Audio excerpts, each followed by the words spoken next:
Hey guys, this is Martin Perdomo, the Elite Strategist, and you're listening and watching Latinos in Real Estate Investing podcast. And today I want to share the 5 common traits among successful real estate investors.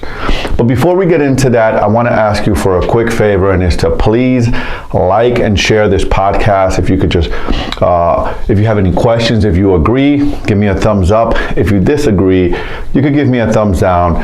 Leave me your comments below, and I'm going to get right into it. Right? I want to talk about the 5 common traits among successful real estate investors.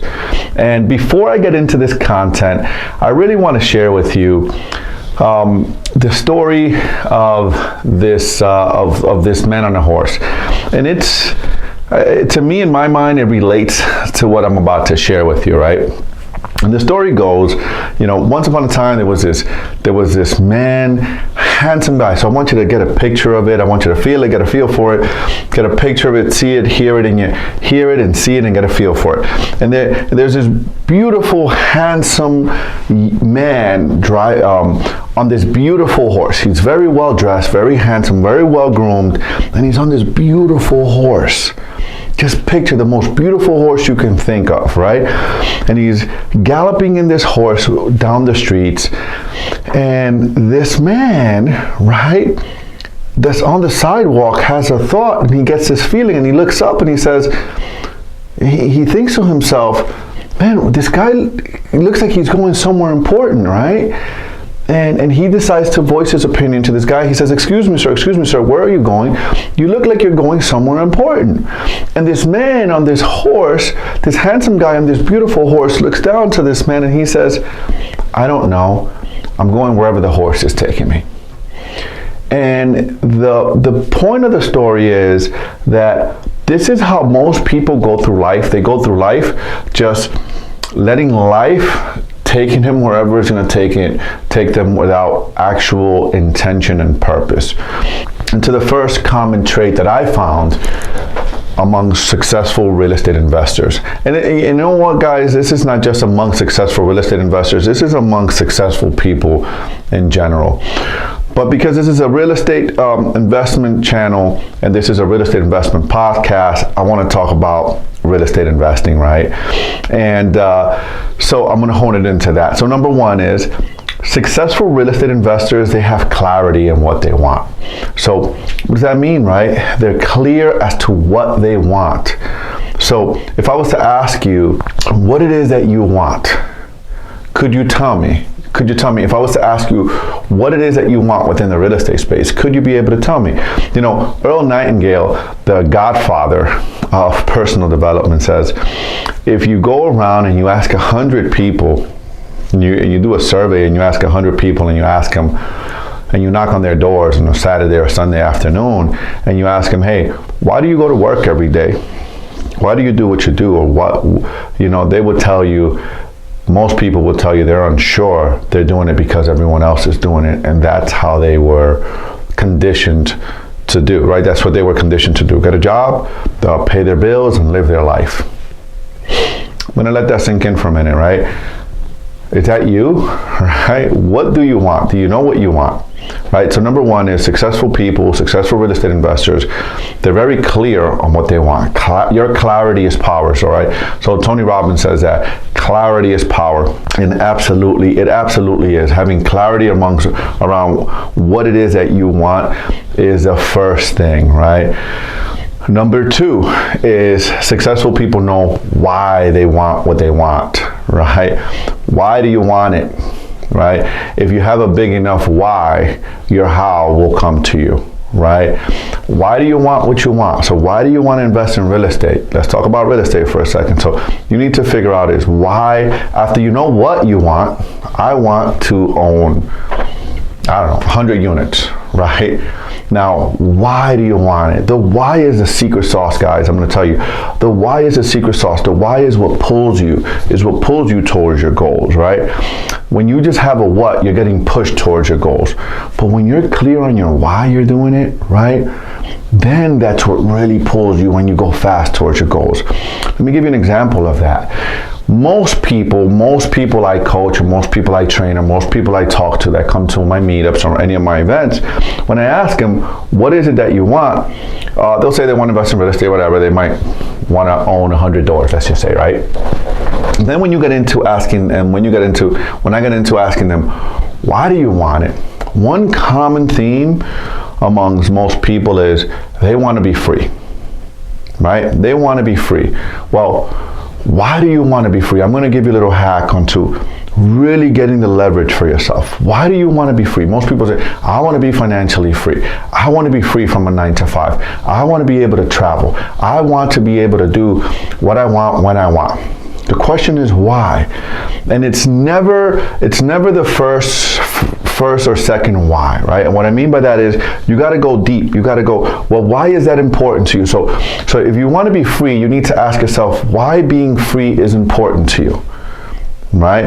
And whatever that answer is, well, because I don't like having a job and I want to be able to go this. Well, why is not having a job and owning your time important to you? Right? And what you will find is that if you do this exercise well enough and you go at least 7 levels deep as to why that is important to you, you're going to get to your true why. And your true why usually comes down to something that happened that was a condition that you were conditioned between the ages of 0 and 6. Here's what I mean by that. You're going to find, for instance, for me, when I got down to my true why, I found that growing up, I grew up very poor, and I saw my mother waking up at 4 o'clock in the morning, getting us ready to take us to a babysitter so that she could jump on a train to travel to an hour. I used to live in New York City. Travel on a train an hour and a half to go work in a factory till 5 o'clock. When I got to the nitty gritty of it, that was my true why. I remember growing up as a child, living, sleeping in a bunk bed. It was 4 of us sleeping in a bunk bed, me and my brother in a twin-size bunk bed, in a kitchen that was divided in half, and that was our bedroom. And it was my 2 sisters in the bottom and me and my brother in the top. Being poor, right? That's my why. I don't want my kids or my family to experience that. I saw my mother going through that. See, now when you start taking the emotions, right? When you find that emotional lever, then you start getting pulled, right? Then any obstacle that comes ahead, any obstacle that you're gonna encounter as an investor, you'll overcome it. You'll climb over it. You'll go around it. You'll do whatever it takes to achieve your goal. Once you understand your true why, so your what and your why, right? Number 3 is a powerful morning ritual, right? So your what, your why, and a powerful morning ritual. So another thing I found among successful people is they have a powerful, consistent morning ritual, meaning that every morning they find something that works for them to own their day, to set intention. So one of the things I have found among successful people, and I'm in a few masterminds with really high level investors that own a lot more doors than me, and I'm always wanting to find out from other guys, man, because I'm always looking to get better, is, hey, what is your morning ritual like? And as you guys know, in this podcast, I ask a lot of guys, hey, what's your morning ritual like? What do you do? What's the one thing you do that you attribute to most of your success? And one thing I found is the morning ritual, right? That morning ritual, I find that some sort of way has some mindfulness, meaning some way to quiet the mind and to go inside, right? Another commonality in the morning ritual is some sort of physical activity to get their bodies involved, and right, and setting up the mindset, right? You get your body moving, you set up your mind for success. And another thing I found, another commonality, is some way of journaling, some sort of journaling. So gratitude, right? Some of brain dumping. Hey, I'm grateful for. One of the things I do is I'm happy and grateful for, right? But that's one of the things that, and then whatever, fill in the blanks. But that's one of the things that I have found is another common trait among successful investors.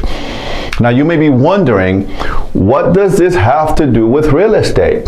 Right? And I'm going to tell you that it is probably the most important aspect of real estate investing, is you taking care of yourself. You're only as good. You cannot give what you don't have, right? Your exterior world is only a reflection of what's going on inside of you and the work you've done inside, right? Number 4, they have a clear strategy in their business, right? So we live in the information age, guys.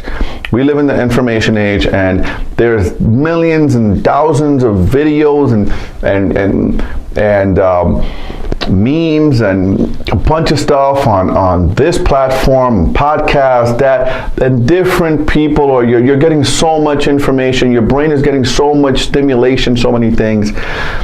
And one thing I found among successful people is this one. Regardless of all of that information, they're very clear and very steadfast on where they're going and what they want.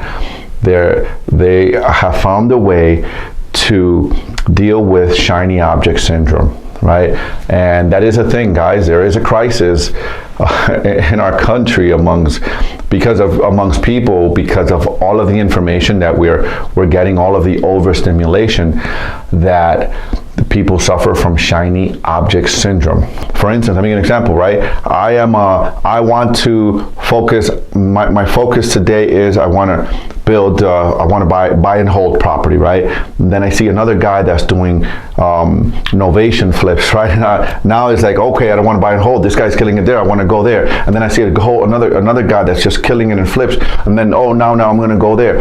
This is what I'm talking about. I said land banking. Now I'm going to go there. Oh no, syndication. Now I'm going to go there. This is what I'm talking about. Is what I found is that successful people hone in and specialize on what they want, and they know how to play in their lane, and they know how to bring people around them that are better than them at certain things, and they employ their weaknesses and they work on their strengths. So that's number 4. They have a clear strategy for their business, what they want and where they're going.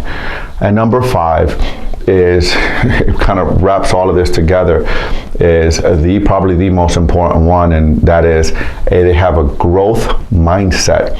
Right? There's the opposite of a growth mindset is a fixed mindset versus a growth mindset. Successful people in this business have a growth mindset. You know, I go to, like I mentioned a moment ago, I belong to some masterminds, a few masterminds, and I'm around a lot of very successful, I intentionally put myself around a lot of very successful individuals within this space. And one thing I find, right, when I go to these events, is like, hey, this guy's got 3,000 doors. This guy's flipped 300 properties this year. This guy is just, these guys are just high-level people, right? This guy's got just refinanced a property for $18 million, like really high-level people, right? And investors, in my opinion, really doing big things. And yet, they're in these events still looking to seek to learn and grow and learn from other investors and get better strategies and continue to get better. And when you're around these circles, these guys are talking about the books they're reading. They're talking about the new strategy that they're implementing within their business to get better, their new marketing strategy, how they're leading people, the impact they're having in their communities. I mean, this is a conversation. This is a growth mindset, consistently looking and open and have an open mindset to get better and to improve. And guys, I just want to thank you for watching, and one last time I'm going to ask you that if you found value in this episode, to please drop a like, a thumbs up button, share it if you're listening to this on a podcast, share it with someone. Give us a thumbs up, give us a 5-star review, and it really helps with the algorithm, and it really helps us continue to help and empower and educate others, because that's part of my purpose, is to empower others to be their best version, as well as me being my best version. Guys, I appreciate you guys for watching. Thank you for being here. And if you think of any other additional things that you find amongst successful investors, drop it in the comments. I'd love to discuss it with you. Thank you guys. Thanks for watching, and we'll see you on the other side. Peace out.